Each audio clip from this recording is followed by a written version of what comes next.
കിടന്നുകൊണ്ട് അല്ലാഹുവേ നിനക്ക് വേണ്ടി സ്തുതികൾ അർപ്പിക്കുമ്പോ നിന്നെ ഓർത്തുകൊണ്ട് പുകഴ്ത്തി പറയുമ്പോ എന്നെക്കാൾ സ്നേഹിക്കപ്പെടാ ഏറ്റവും അർഹതപ്പെട്ടത് ആ മനുഷ്യൻ തന്നെയാണെന്ന് പറഞ്ഞുകൊണ്ട് ആരായ ഈസാ നബി ലെബനാൻ പർവ്വതത്തിന്റെ മുകളിൽ നിന്ന് താഴേക്ക് ഇറങ്ങി വന്നെങ്കിൽ എന്റെ സഹോദരങ്ങള് ഭാര്യയ്ക്ക് രോഗം വരുമ്പോൾ അള്ളാനെ തള്ളി പറയല്ലേ, മക്കൾക്ക് എന്തെങ്കിലും ഒരു അസുഖം വരുമ്പോ അള്ളാഹുവിനെ ഇകഴ്ത്തി സംസാരിക്കല്ലേ എന്റെ പ്രിയപ്പെട്ടവര്.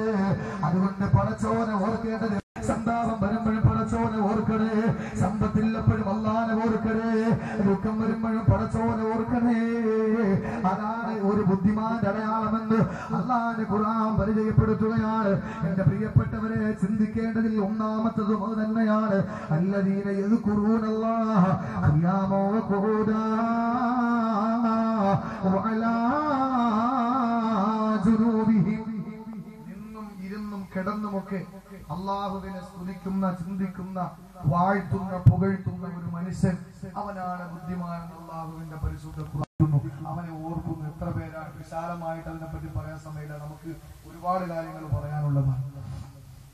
കാലഘട്ടം, ആ കാലഘട്ടത്തിന്റെ അവസ്ഥ മനസ്സിലാക്കിയിട്ട് 2-3 വിഷയങ്ങൾ നിങ്ങളോട് എനിക്ക് പറയാനുണ്ട്. എന്റെ പ്രിയപ്പെട്ടവരെ, ഈ സദസ്സിൽ പ്രതിജ്ഞ എടുപ്പിക്കുക.